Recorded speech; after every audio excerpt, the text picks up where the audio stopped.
Okay, so my first ever readathon. Yay! I'm doing a 6-hour readathon. I'm currently reading Runnin No More by Dipe. No Perfect Love by Adesuwa and Nwokedi.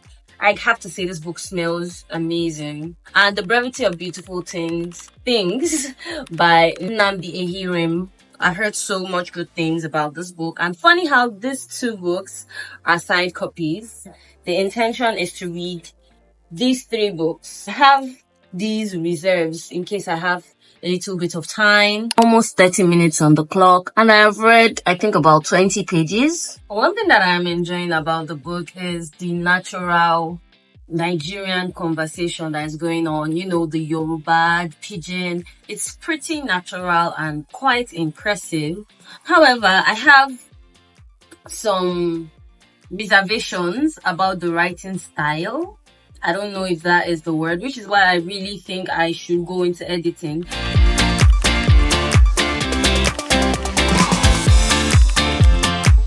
It's page 46. Stefan and Ade should just bang already. I am tired. Apparently, I could have done this and I've been stressing myself for so long. I even have another one that I could do, like I forgot what I was gonna say. Reading update is currently 10:51, almost 40 minutes-ish, and I am on page 54. I started from, I think, page 20. It took me about 40 minutes thereabouts to read 30 pages.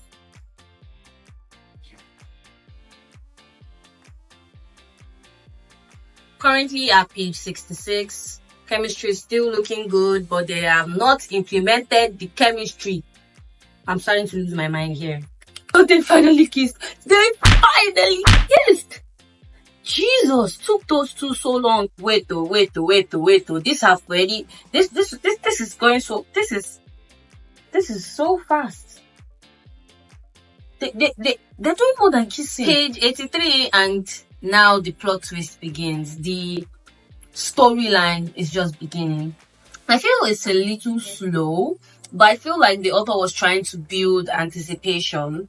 And I like the way the scary thing was introduced, just simply like we've been seeing snippets of it all over the place. But now we're seeing what it is. That's the trauma that was talked about. Kind of like makes it difficult for me to want to drop it, because now I am curious, what is the story behind this new character that is threatening to change everything? Oh, I wasn't meant to get here, right? But the fan flipped it open and I saw the death of Vivek Oji mentioned, and chef's kiss. One thing I like about this book is that it has playlists. It has like a playlist. Every chapter has a specific song that goes with it, right? But anyways, it's going well. Chapter 8, page 105. Playlist song is I Wanna Be Yours by Arctic Monkey. I'm currently almost 2 hours in, and yeah, on page 140 of Running No More. I'm thinking, depending on how the book goes, I might finish it before switching to No Perfect Love. I don't know. Page 142, and we already know what happened to one of the main characters, which led him to getting a trauma. And I was honestly hoping and praying that wouldn't be it. But yeah, now that I see it, it makes a lot of sense. It makes a whole lot of sense. And I'm very, very happy that Ade got the hell out of Nigeria. Page 146, and we're already having the miscommunication trope, which I hate the most in my life. So I'm currently on chapter 16, page 201. Almost at the end. Impressive. But I can't help, like, reading this book, I can't help but remember Segun from And Then He Sang a Lullaby.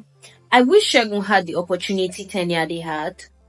I wish he did. I really do wish he did. Because if he did, he wouldn't have died.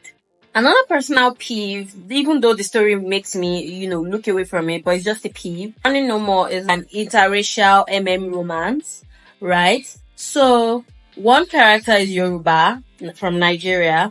The other character is Swedish, right? So, because the author is dabbling in 2 languages and she doesn't want the audience to feel left out, when she says something in an indigenous language, maybe in Yoruba or in the Swedish language, she gives like the meaning right beside it. And to me, it's a peeve, because when I am reading the book, I am imagining the characters, and I don't imagine somebody like, let me just use an example, like, oh, the part that they were talking about Yoruba, like, oh, Ayo ati idunnu ni mo fẹ́ fún ọmọ mi. I don't imagine the person immediately after saying, oh, Ayo ati idunnu ni mo fẹ́ fún ọmọ mi, it's only happiness and joy that I want for my child. I cannot imagine it. So seeing the characters speaking in their indigenous language and having the translation right beside it kind of like snaps me out of my imagination, kind of like yanks me out, and that's a personal peeve. My opinion is that the author should just go ahead and write that's one thing that I love Akweke Emezi for. They do not shy away, especially when I read Little Rot. They did not shy away from speaking in pure Igbo and not giving translation. I loved the way they did it. You feel like, oh, the readers might not have the time to search on their phone for the meaning. There could be like an appendix at the back where the meaning is attached. Page 234, 110 pages to go, and I'm dropping this book for a bit, because now that we are getting to understand the trauma between these two characters, it is starting to like go downhill for me. So I'm switching to No Perfect Love now. Let's see how it goes. Love how it smells. So it is currently 3 hours, 7 minutes left. I spent almost 3 hours on Running No More. So let's see how No Perfect Love goes. No Perfect Love is 340 pages. This is, I think, about 6 minutes of reading, and I've already gotten into 21 pages. Like, this is what I mean when I say the readability is so easy with Mazobi books. Like, they're always so well spaced, so it's easy for you to read and for you to absorb words faster. Currently on page 56, and I honestly feel like whacking Gina in the face. So this Moody that randomly came back to Gina's life ghosted her. Okay, I won't say ghosted. He broke up with her in such a thoughtless manner. I don't get it.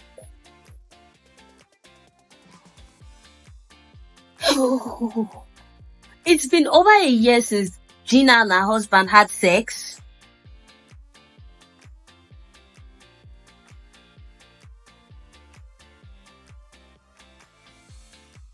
Oh, what does he want? Do you know how funny this is? What does Moody want? It's not even funny again. What does he want? Until he spoils her marriage, he ruined her heart, almost ruined her life. She moved on. Now he's coming back, 20 years after, and now you're telling her you are the only one she ever loved. Go your love, man.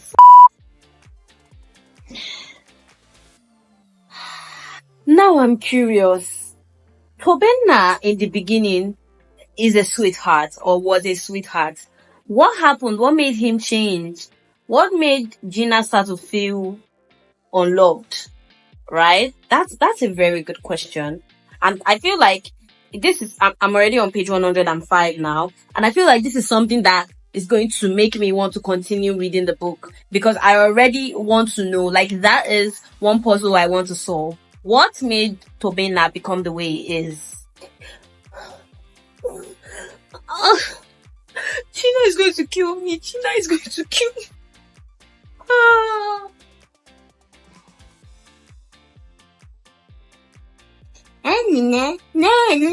Shut the up. No, Gina, you wouldn't. Gina,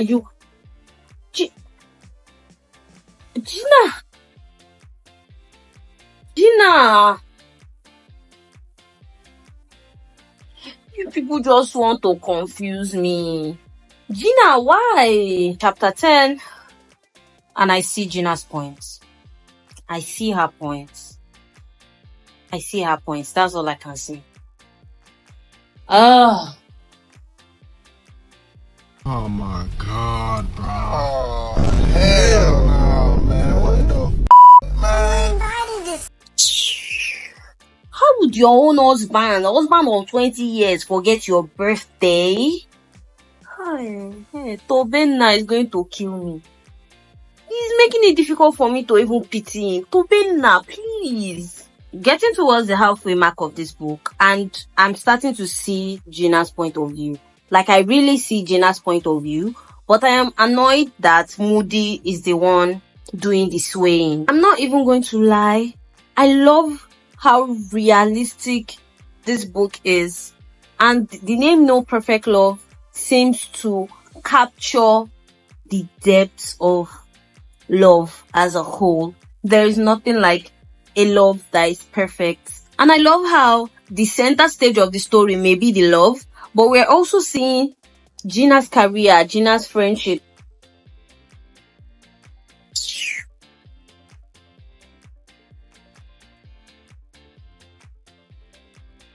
It was at this moment that he knew. He fucked up. Hey! Oh my god! Oh my god, Tobenna's sister is the goat. She literally a new favorite character, Lotana. Lotana is my favorite character. Wow. And George is a I don't know, maybe he thinks because his name sounds like George, he feels like he can judge. Is he that? Finally, Gina is seeing sense, although it cost a lot for her to see sense. But at the same time, I can't particularly blame her. Aww. I actually really feel bad for Gina because it's more or less like an accumulation of feelings, right? I really feel bad for Gina. I'm not excusing what she did, right? But it's an accumulation of emotions from at least 17 years. I'm glad that she forgave herself. I like how we've already gotten past the climax and we're already getting down, like it's building down, and I'm seeing how everything is falling in line perfectly. And I love how it isn't like a fantasy happily ever after situation. We are seeing the time that it took. It took time. Oh my god. She's right. She's finally saying the right word. Tobenna, God should actually punish Tobenna for me. Who does he think he is? Do you know what you made this woman go through? Tobenna, God will actually punish you. Oh my god, this is so hot. That's when I think we've already reached the climax. Another climax came up. You won't believe what just happened. It was 49 minutes. I unknowingly added 3 hours to it. Or should I continue? No, Hey, God. Jesus, it's almost 4 p.m. Yee! I'm ending it after this book. So you're telling me Tobenna has sense? Oh my god, this is so amazing. This is so amazing. I am going to recommend the hell out of this book. I can't continue anymore because my battery is down. It is 39 minutes to the end of my readathon. I've gotten to 3/4 of Running No More. I'm about to finish it. I finished No Perfect Love. I think this is going to be later, or let's say when I'm quite less busy today, I can just pick it up. But yeah, this has been an amazing 6-hour journey, or let's say 5-hour, 30 minutes journey. Crazy. This book made everything better. I did not even know I could finish this book in one sitting. Adesuwa, take your flowers. I finished No Perfect Love in one sitting. I see why people have been raving and raving about it. It is worth the read. It is worth the read. Wow. Amazing. Thank you for watching. Mwah. Bye. Don't trust men. Men are cock. Go away. Help.